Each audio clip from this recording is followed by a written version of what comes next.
So what happens when two third-generation Arizona women authors who are passionate about their state start talking about experiences, insights, and memories of different places? They don't stop talking. They write a book, and then they start a podcast. Welcome to Celebrating Arizona with Julie Morrison and Lisa Schnebley-Heidinger. Grab your favorite drink and settle in.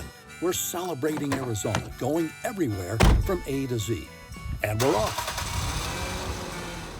So welcome back to Celebrating Arizona, Julie. Well, and welcome to you too. So due to the magic of podcasting, all of you out there can't tell that we're a little bit older than you would think we were since last week. We took a wee break and we got to do some book promotion and publicity for Arizona Friend Trips, Stories from the Road, which was wonderful fun. We met amazing people. We hope that someday you can be an amazing person at one of our book talks. And it's nice to be back. It's good to be back. And I have to say, it redefines crowd pleasers because, not only did we seem to be pleasing to the crowd, but the crowd was pleasing to us. And since the term isn't necessarily prescriptive, I'd never thought about that. I would say that it Dual worked use. both ways. Yes. They were wonderful, weren't they? Yeah, we had wonderful guests who visited with us. Yeah. Yeah. Well, to that, what are we going to talk about today? Well, I will talk about a first destination, which is also inspired by these book trips that we've been doing because we got many interesting questions. One that came up frequently was, if you could send people to just one place in Arizona, what would it be? Remember that. And I have one answer. Yeah, I have one answer for the book places, for those collection of options. And then I have another answer, and it is a place that we haven't gone yet, and that is Mount Lemmon. And this is the highest peak in the Catalina Mountains, the Catalina Range north of Tucson. Very good. I don't know that you can see it as you are looking up from most parts of Tucson. It's not as though you can sort of look at the range and go, oh, that one there, that's Mount Lemmon, because it's sort of behind what you see. And you have to take a very winding road through all of those hills in order to get there. But as you do that, you see so much of the nature in Arizona from low to high altitudes. So everything from the, saguaro cactus forest to chaparral forest, the lake country and the sagebrush, and then up to alpine forest at the top, plus just incredible rock formations, the mountains itself, and then there are creeks, not only Sabino Canyon and its creek before you leave the desert, but on the mountain, there are creeks that you can walk beside. And standing on the mountain top, and this is really the reason that I picked this as a destination, you can point to most of the things people don't think Arizona has. So first, all of the nature that you just saw coming all the way up the mountain through all of those sort of ecosystems. And then you have agriculture to the north in Pinal County. To the south, you have a desert city, which is Tucson, and then wine country. Just beneath you, you have a ski chalet that will host polkas during Oktoberfest, snowball fights when you can ski on Mount Lemmon, something, again, that people don't think Arizona has.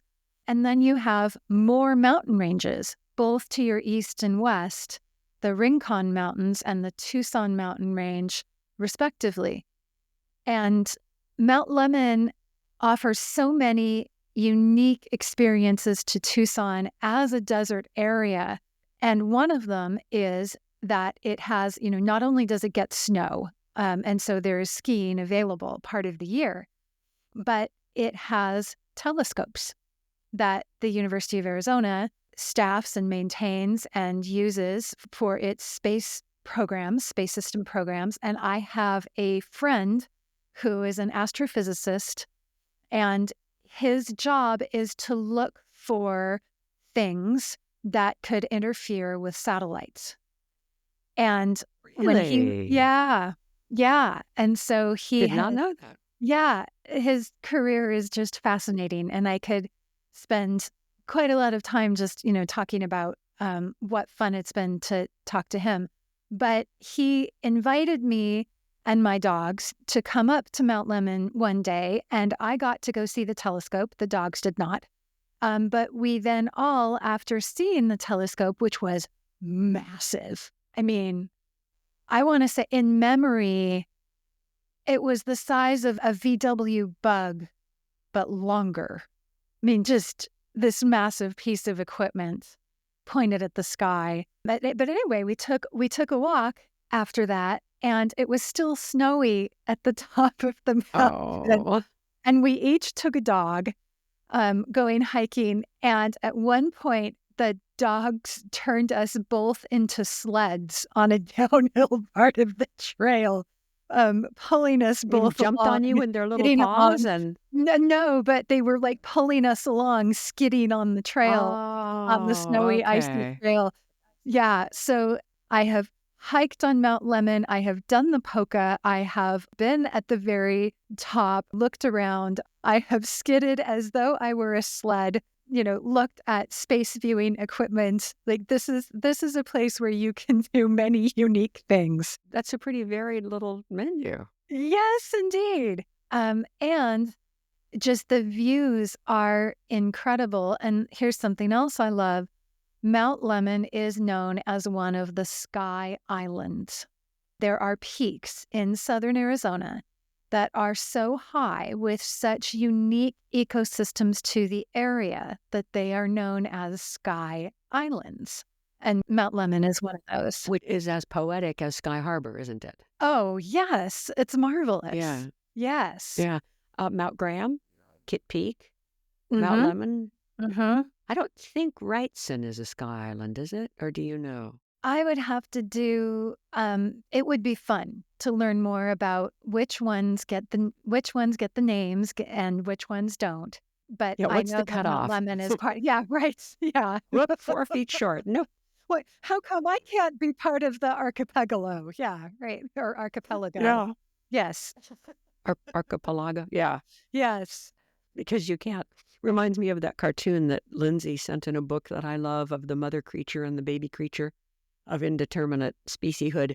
And the mother creature is saying to the baby creature, I know it sounds more interesting to be a wildebeest, but you're not. And that's that.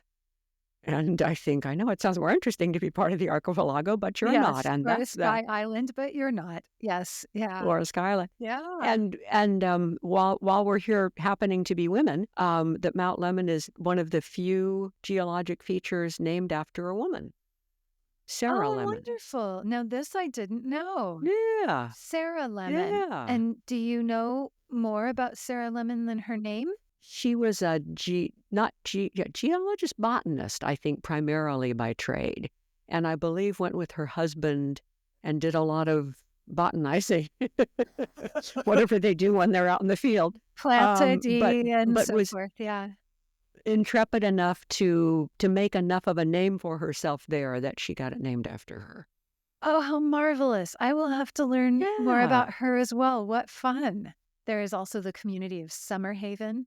And so that Yeah. has a cookie shop to rival the one at Jacobs Lake. So just saying that if you happen to go to if you need to go to a cookie shop at the top of a mountain, make it Mount Lemmon. And if you need to go to the cookie shop right next to the Grand Canyon, make it Jacobs Lake. These are my recommendations. That line, if you see only one spaghetti Western this year, make it whatever the Yes. heck it was. The Yes. one Kung Fu Western this year. Owen Wilson and Jackie Chan. If you Very watch just good. one Kung Fu Western this year. Yeah, that's what it was. That's So a yes, great just line. one alpine cookie shop or one next to a non-existent lake cookie shop. Yes. We've been to both. Fantastic. Well, anything else on Mount Lemmon before we drive away? Carefully, because it is a wild road. It is a wild road, and you'll hear a little bit more about that later. I wrote a poem based on the road.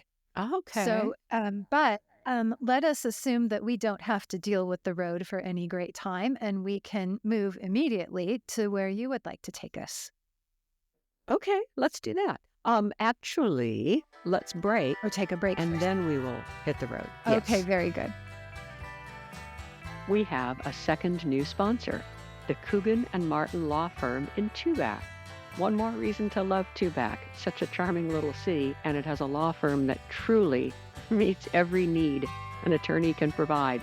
Real estate transactions, wills and probate, agricultural law, international transactions. They have worked together for decades. They are salt of the earth, brilliant people, and I cannot recommend Coogan and Martin more highly. All right, so we have picked our way gingerly down Catalina Highway, Yes. and now we are going to go north, up to Flagstaff, and actually maybe a little bit beyond Flagstaff. I have been thinking lately of a wonderful man who is no longer with us, but deserves to be remembered in many ways, a gentleman by the name of Jim Babbitt. And some of you listeners would know the Babbitt name. Arizonans particularly, there's an old saying, and I don't know who created it. God made Northern Arizona and gave it to the Babbitts to take care of. The 5 Babbitt brothers came from Cleveland, Ohio in 1886 and just blossomed like the rose. Started trade, started trading posts, started ranching, started horse racing, et cetera, et cetera, et cetera. I think it's fascinating that the 5 brothers had kids, and one of those kids had 5 sons and then a daughter. 2 of those sons are Jim Babbitt, of who we will talk today, and Bruce Babbitt, Oh, who wow. more people would know because he was our governor Secretary for of the 9 years Interior. and our, Secretary of the Interior for 9 years. But Jim is on my radar today, and I think something that made me think of him the other day leads back. Oh, it was Centennial. I was thinking about the first Centennial, the 2012 Fandango that we had in Flagstaff. And I met Jim Babbitt during Centennial prep. He was community relations liaison for Flag and was really the force behind getting a Fandango in Flagstaff. That word chosen for big party because that's what Arizona had in 1912, a Fandango. Nice. And then Secretary of State Ken Bennett and I went up and played and sang, and it was great fun. Jim was the MC, and he's lean, tall, got up and said, we're so excited about Centennial. I have some readings from some of the historical journals about early Arizona. And I thought, oh no, because I come from a TV world where you got to entertain them. And Historical Journal from Arizona doesn't necessarily say, this is going to be so much fun. Right. And I was starting to sweat just a little bit. Well, Jim Babbitt begins to read, and he is so excited about the content that he brings everyone with him. Even though the language is formal and intricate, we are all right there. And I thought, oh my gosh, passion can carry the day. Yes. It trumped vocabulary. It trumped everything. And we became coffee friends sometime after that. I was up in Flag a lot, and we would meet at the downtown diner because I liked the trout and Swiss cheese omelet, and he would have a burger. And he told me about when he was a kid, and it was the Pure Food Bakery. And his mother would go down on, I think, Tuesdays because garden club meetings were that day. And there was a radio live announcer at 10 in the morning, and you could announce anything to the city of Flagstaff. And Jim remembered going with his mother so that she could talk about the garden club meetings, which I liked. I also loved that he made my father so happy one day by taking us out near Wapatki. So now we're going to go even farther north. Yes. Up 89A, I guess. And there's a turnoff on the Babbitt Ranch to where the Babbitt Ranch borders Wapatki, where Jim and probably other Babbitts before him had discovered a rock with a huge pictograph. So petroglyphs are carved into the wood, and pictographs are like white on rock, or carved into the wood, carved into the rock. Yes. Pictographs are put on the rock surface. Okay. And this was a very intricate design, and we saw it in a picture at his warehouse. Babbitts, another fun fact, are the oldest Pendleton contract holders Oh, cool. because That is they a cool began fact. selling Pendletons probably in 1886 or 7. Jim ran the warehouse, although it's a beautiful brick gaslight building, and there in his environs was a picture of this incredibly ornate rock. And he said, yeah, Pendleton saw that, and they made a blanket called a Wapatki based on that. Oh my gosh. And said, why? Would you like to see it? And we said, would I? Would I? And he met us one day and took us out to this amazing rock. And they had nature cams that go off if a certain eagle flies up. And my father, who grew up in Northern Arizona, Yeah. whose great-grandfather had gone to Supervisor Babbitt to get permission to build Schnebly Hill Road, who was inculcated with the name Babbitt from probable birth, got to be with Jim Babbitt and look at the rock on the ranch. So that was another lovely day.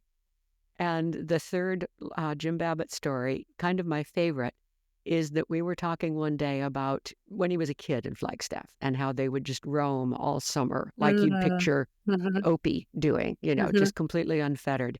And that he and his best friend would go up to Lowell Observatory, which then was probably dirt road, and just kind of sneak around. There's a Victorian house there, or at least was. And one day they had ridden their bikes up, and the door of the Lowell mansion opened, and a butler came out carrying a chair. And they both ducked down behind whatever they were near and watched as this butler carried a rocking chair, went to the mausoleum of Percival Lowell that is there on the property, a beautiful wrought iron dome with stained glass, unlocked the doors, opened them, placed the rocking chair next to the crypt, I guess you'd call it, where Percival had some time before this been interred, and out of the mansion comes Mrs. Lowell. This is presumably the 1940s. And the boys are just watching like, is she going to do spells? I mean, they have no idea what to expect. Yeah, sure. Mrs. Lowell sits down in her rocking chair next to her husband, basically. And before you is the whole city of Flagstaff at the base of the mountain, Mars Hill. And she rocks. And she spends time with her husband. And even as a, 8 or 10-year-old boy, Jim could tell that there was a sweetness to that I don't think 8 and 10-year-old boys generally perceive particularly well. But I loved that he had done that. I loved that he had seen it.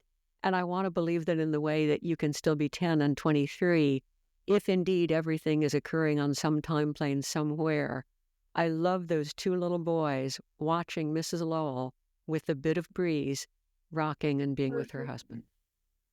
That is a lovely image. I think both the moment of togetherness and that it was spied on, by these. Yeah. And that would become part of their imagery presumably for what it means to love someone. That's a good point. Yeah. Yeah, and that you can love someone who's not here in the way you might expect when you're 8 or 10. Yeah. Yeah. That she was still spending time with. Yeah, I like that. Yeah. I also have to say that I thought of when you were saying, oh no, not the old Arizona journals. I thought of a workshop that I attended at the Piper Writing Center where the instructor said, This is an old party game we used to play in Iowa. And I thought, whoa, what do I least want to do right now? Do we have a lot of coffee on supply? But actually, and so what it was is that everyone in class, he started a poem by writing one line. And then everyone in class wrote one next line. And then, at the end, you read the poem. And it really was great fun and just lovely. Yeah, a really lovely activity. Well, if we ever have 8 co-hosts, guest hosts, we can pass around a piece of paper like they used to in Iowa. Seriously, or maybe at a book event sometime, it could maybe at a book event sometime. Could just be fun. Yes. Yeah, I like Well, that. thank you for showing us part of Jim Babbitt's Flagstaff in Northern My Arizona. pleasure. Yeah. Well, shall we break? Yes, and then coffee mug in question? And reading Okay, very good. when we come back. When we come back. The good people at Visit Flagstaff remind us that we celebrate Route 66 turning 100 next year. It's never too early to start getting our kicks, as the Route 66 song says. Flag has so much on Route 66. There's the McMillan downtown, where my dad and son and I had a great meal. Also, the Dog House, on the corner where the girl, my lord, in a flatbed Ford actually slowed down to take a look at Jackson Browne before he wrote Take It Easy. Go visit Flagstaff. And so, hello, we're back. Celebrating Arizona. Still, again, yet. Still, yes. And we We- have Owen. Okay, and what is today's coffee mug? Today's is perfect in terms of being thematic because it is a genuine Pendleton coffee mug. And the handsome turquoise with the kind of native figure horseback and the border that looks faintly Peman. And I picked it up, I believe, at the Talking Stick Resort and Casino, knowing that Jim Babbitt's Pendleton supply chain had been what put it there in the first place, which I also thought when I bought a Pendleton bag at Little America, knowing that it came through the Babbitt warehouse pleased me. And so I have a friend who has a different Pendleton mug, so I know that there's more than one. But this particular one is the turquoise one, and I like it very much. Wonderful. And will be Yeah. fun to feature that on our website along with readings from today in case you want to see as well as hear them. But first, the question of the day, actually, rather than answering the, where would you send people if you could only send them to one place? Let's expand that because I recall you saying that there is a tour, and I think it involves Northern Arizona, of like if you just have an afternoon, where you would take people to show them Arizona. I remember that Lowell Observatory was on your tour at one point. It was that, and that actually takes much longer than an afternoon. It's a 48-hour tour. 48-hour tour. Okay, yes. Yes, But I remember yes. you saying, yeah, here's what I would do if I had to send people places. So I guess we make it your choice. You can either give us the 48-hour tour or the one place. It's up to you. Okay, well, the 48-hour tour is so much more helpful to listeners, so we'll do that. Okay. Essentially, you could land at noon at Sky Harbor and be picked up by your guide and driven to Flagstaff, where you would see Lowell Observatory, including the amazing Pluto Walk. And when you get there, you'll understand why it's amazing. You would have dinner at Lumberyard or Beaver Street or someplace else. Go to bed very early in Flagstaff because you're going to get up very early and drive to the South Rim and have breakfast at El Tovar, where you generally cannot make reservations. So that's why you want to go really early. Really early. You would then go down and see Kolb Studio, go see the Mary Coulter Museum at Bright Angel Lodge, walk a ways down the Bright Angel Trail, or a long ways. You could look at Hermit, you could do a lot of things, but hit lunch at the El Tovar Bar, the patio, and sit on the patio and eat your lunch and look at the canyon about 6 inches away. Exaggeration, but it's right there. And after you have seen the canyon enough, you would drive out the east way so that you were kind of paralleling the Little Colorado, feeding into the Grand Canyon. And you would stop at the Desert Watchtower, which Mary Coulter also did. And then you would go just a little bit north to Cameron, because Cameron's amazing. And now you are in yet another part of Arizona. Having just seen one of the 7 wonders of the world, you're in reservation country.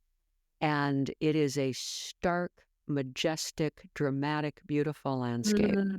Then you would leave there, and if you're lucky, and you could have a snack at Cameron, you could shop your brains out at Cameron. You really could. You will hit Wapatki right about 5 minutes to 5 before the visitor center closes, because then you're the only one walking through these very old places. And we will talk about Wapatki more, I'm sure, at least once.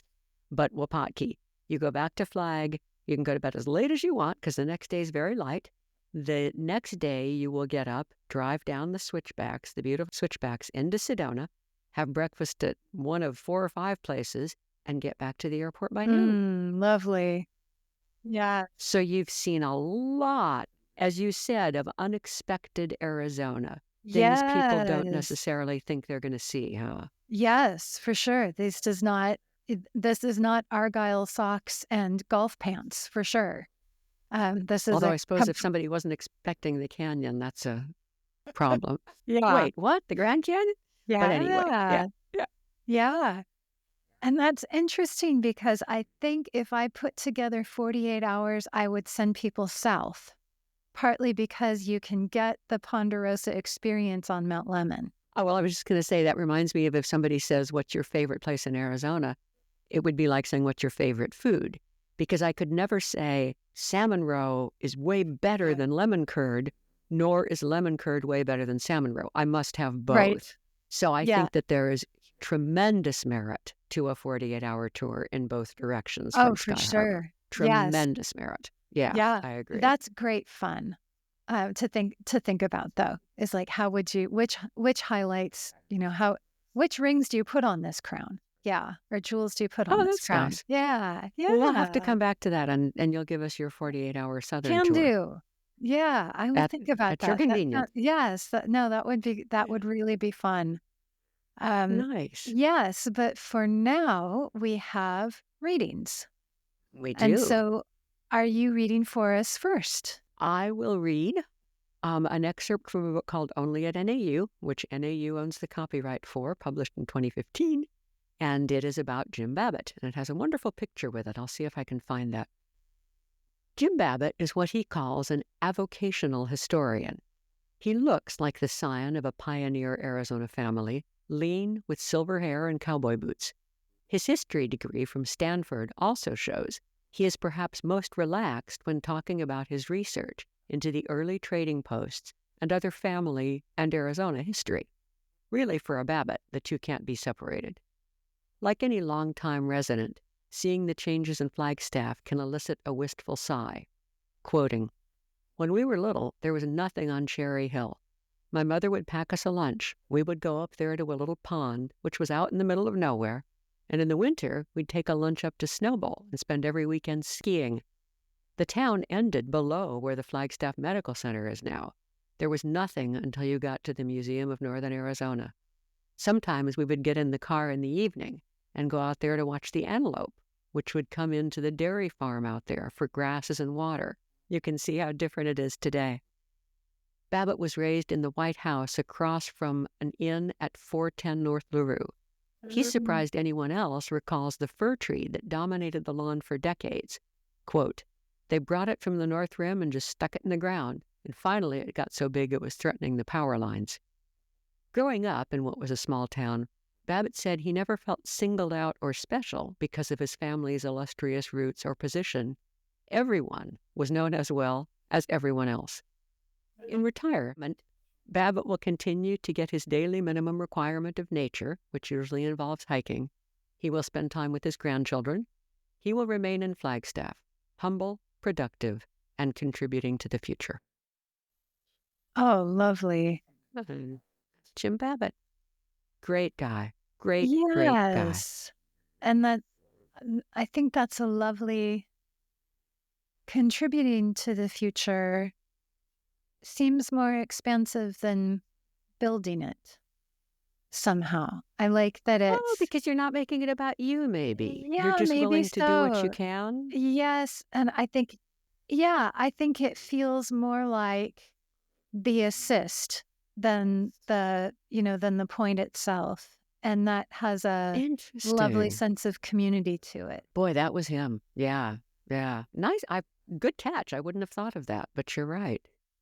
Well, Fun. Yeah, fun to get the different characterization. Yeah. So, what are we going to do on a road? The Mount Lemmon Road. Yes. So, thinking about the Mount Lemmon Road, I wondered whether there is a poem that does loops. And I found one. And it works kind of like a switchback in that it starts a new line with the same word that ended the previous one. So you will hear a repetition of words. And where you hear that, you know we're going from one line to the next. However, you don't have to continue those through stanzas. So you will hear you will hear some repetition and then another set of repetition, and so you'll know that we're going, we're moving along stanza to stanza. And of course, this will be on the website if you're really curious about it. But for now, here is the poem, and it's called Amazement. All right.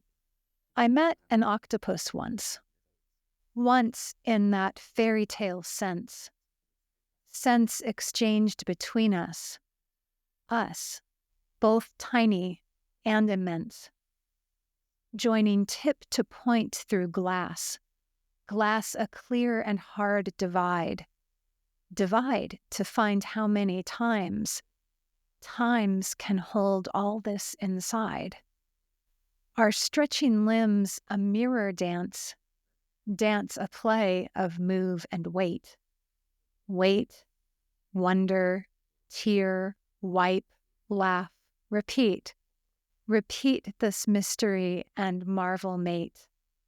On my life's path, a sky island peak, a height to guide not home, the sigh and snuggled rest from system's strain and seeking's roam. Creature, moment, peak, all revelation change unshaped by meaning no direction given no sign nor reason for intervening. The amazing, maybe nature's way to put us in our place a naming, claiming peace, the gift of making space. Whoa. Those are some of the most elegant rhyme combinations I think I've ever heard from you. Oh, thank you. Those are amazing. And I'm glad it will be on the website. Yes. So not like it will be on the quiz, it will be on the website because I definitely want to see that. Yeah. But that's some nimble work. There are some verbal gymnastics going on there. There are. That was fun to play with. And this is the lovely thing about a form is that it's a bit like a prompt. It pushes toward different thoughts than maybe you would gravitate to otherwise. So this was great fun, thinking of the Mount Lemon Road and the back and forth and right and left and the looping. That was fun to find and work with. Yeah, very cool. Yeah, prompts like a question game. Makes you think of things you wouldn't think of otherwise. That's right. Takes you in directions you might not have planned to go. Not that you're averse to them, you just wouldn't have thought. No, it's just not it's not your first thought. Yeah. Yeah. Very cool. I want to tell you, in case you didn't see it, that we got a comment on Celebrating Arizona that somebody who doesn't think of themselves as enjoying poetry at all loves your poetry, which I think is so perfect because I think I tend to feel that way myself. I mean, I still remember a couple of stanzas of Paul Revere's Ride, but I'm not generally somebody who goes, poetry? More, please. And yet, who goes looking for it? I always love yours. Yeah, I think you're a in the best possible way, you're a gateway drug to poetry. You make it appealing, and then we feel more comfortable entering it. I think I sense another T-shirt in the making. That's great. Boy, they need asterisks and explanations on the hem, don't they? It's either that or a business card. Maybe that goes on my business card next. Oh, that's nice. Julie Morrison, the gateway drug to poetry. That's very funny. People would remember it. But thank you to that listener, and thank you for sharing that. I'm very glad that people can enjoy what we're offering because all art is so personal, very much like food. Some people, love strawberry ice cream. Some people find it a horrible waste of what could be chocolate. And so, the fact that the poem lands is a lovely thing. So thank you very much for letting me know. Very nice. Yeah. Well, I look forward to the next time already. Always. All right. Yes. Thank you. See you soon, and bye for now. We'd really like to hear from you about anything this show led you to think about. Write to us at celebratingaz.com. The wizard behind making a conversation into a podcast is Tom Heidinger. The music comes from Daniel Blattney, and I'm Dana Cooper.